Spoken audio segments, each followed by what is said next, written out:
Hello tout le monde, j'espère que vous allez bien. Alors aujourd'hui on se retrouve pour une nouvelle vidéo. Suite à une demande, aujourd'hui on va parler de calligraphie, de lettering, etc. Donc dans un premier temps, je vais vous parler des différents types de feutres que l'on peut trouver pour faire la calligraphie, donc les spécificités de chaque pointe, etc.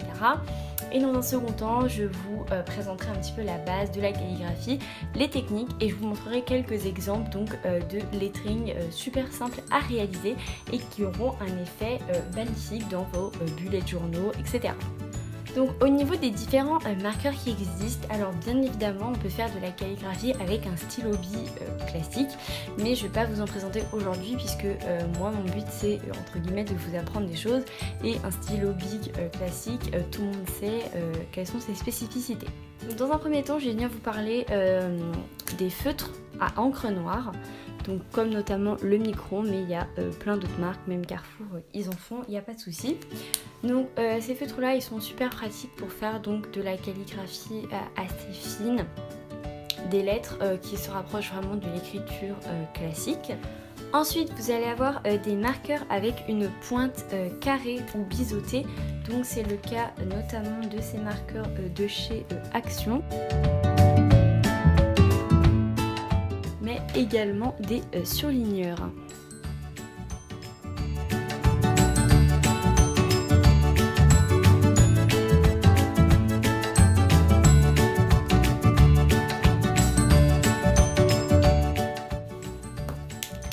Alors l'avantage de ces pointes, c'est qu'il y a vraiment une grosse différence entre les traits qui sont très fins et les traits qui sont beaucoup plus épais, mais c'est un petit peu compliqué pour écrire avec. Moi c'est pas forcément ce que je préfère. Si on regarde sur cet exemple là,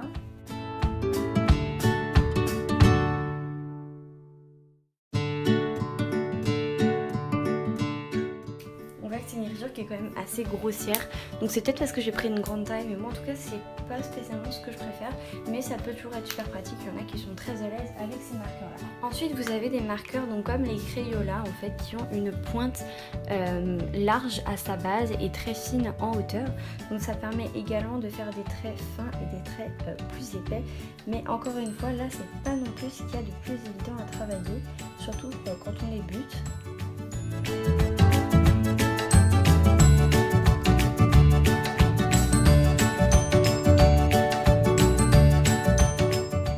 Mais personnellement, je trouve que les Crayola sont vraiment beaucoup plus agréables à travailler. Enfin, la pointe des Crayola est beaucoup plus facile à travailler que les pointes carrées et biseautées. Donc à choisir, je vous recommande ce genre de marqueur. Surtout que ça coûte pas très cher les Crayola. Vous avez des grands packs pour moins de 10 € qui sont tout à fait convenables. Donc ensuite nous allons parler des marqueurs avec une pointe pinceau. Donc personnellement ce sont ceux que j'utilise le plus parce que ce sont les plus simples à utiliser. L'épaisseur du trait varie en fonction de la pression qu'on va venir mettre dessus. Donc il en existe de plusieurs marques, de plusieurs tailles, de plusieurs couleurs. Là en l'occurrence c'est un de mes feutres Edding dont je vous avais fait une revue la semaine dernière. Si vous voulez aller voir, je vous donne mon avis, etc. Et plus récemment j'ai reçu donc les Fudenosuke qui sont vraiment super bien pour faire des calligraphies beaucoup plus petites, parce que le lettering c'est pas forcément pour faire des gros posters, ça peut tout simplement être pour écrire dans le tour, etc.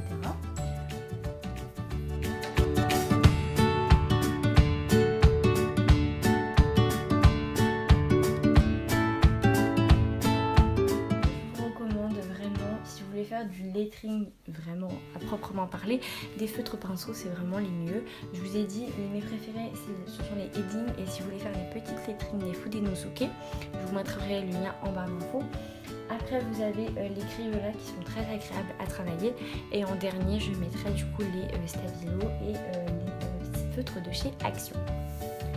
Donc maintenant nous allons venir parler un petit peu de technique. Donc évidemment le lettering, vous avez une infinité de possibilités, de combinaisons possibles, vous pouvez inventer des lettres à l'infini. Et donc moi je vais vraiment juste venir vous parler de la base en fait de la calligraphie. Alors en fait tout d'abord il faut savoir que pour faire des belles lettrines avec des pleins et des déliés, l'astuce à connaître c'est qu'à chaque fois que vous allez dans votre lettre monter en haut, vous allez venir réaliser un trait qui est fin, et à chaque fois que vous allez descendre, vous allez faire un trait qui est plus épais, pardon. Donc, lorsque vous prenez votre stylo dans la main, je parle d'un stylo brush, vous allez venir tenir votre stylo très près de la pointe et de façon verticale pour faire un trait qui est très fin. Et une fois arrivé en haut, vous allez venir casser votre trait, donc faire une petite encoche. Et ensuite, pour venir redescendre, vous allez vous mettre très loin de votre pointe. Vous allez venir le tenir horizontalement et vous allez venir descendre. Ainsi, vous aurez par exemple un A. Je vais vous montrer l'exemple avec d'autres lettres.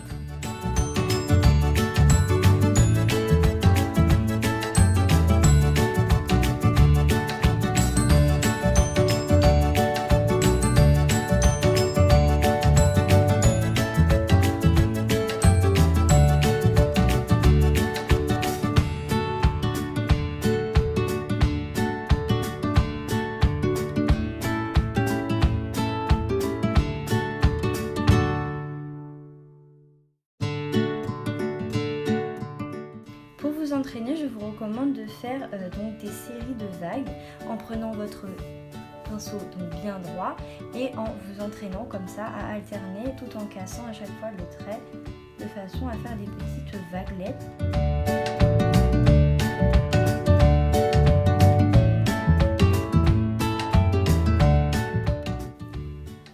Une fois que vous maîtrisez donc les pleins et les déliés de cette façon, et bien c'est vraiment super facile. Si vous avez compris le principe que à chaque fois que vous montez vous faites un gros trait et qu'à chaque fois que vous descendez vous faites un plus gros trait, et bien vous aurez tout réussi et vous arriverez toujours à faire donc de jolies calligraphies.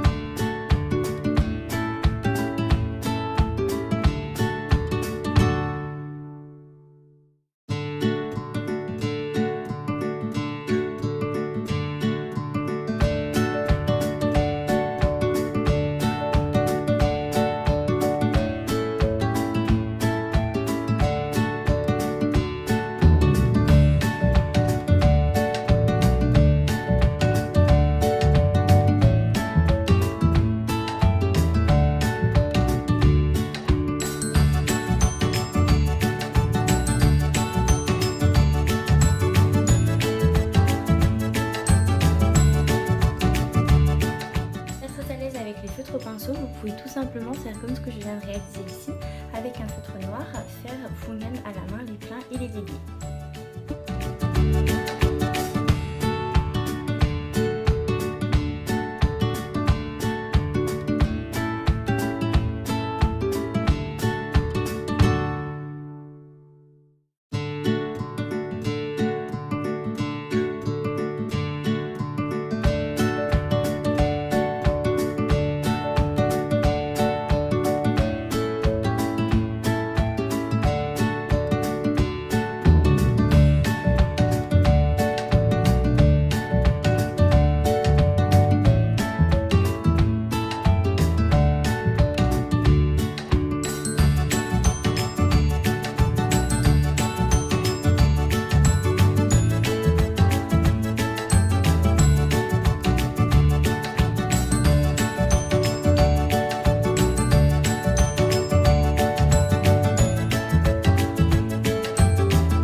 voilà, je vous ai présenté un petit peu quelques idées de lettering vraiment super faciles à réaliser.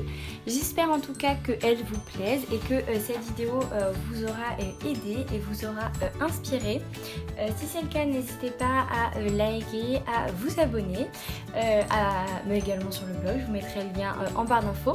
J'ai essayé de vous mettre tout le matériel dont je vous ai parlé en barre d'infos. Et puis si vous avez d'autres idées de vidéos à me suggérer, je vous laisse les mettre en commentaire. Et puis j'espère vous revoir très vite. À la prochaine. Bye!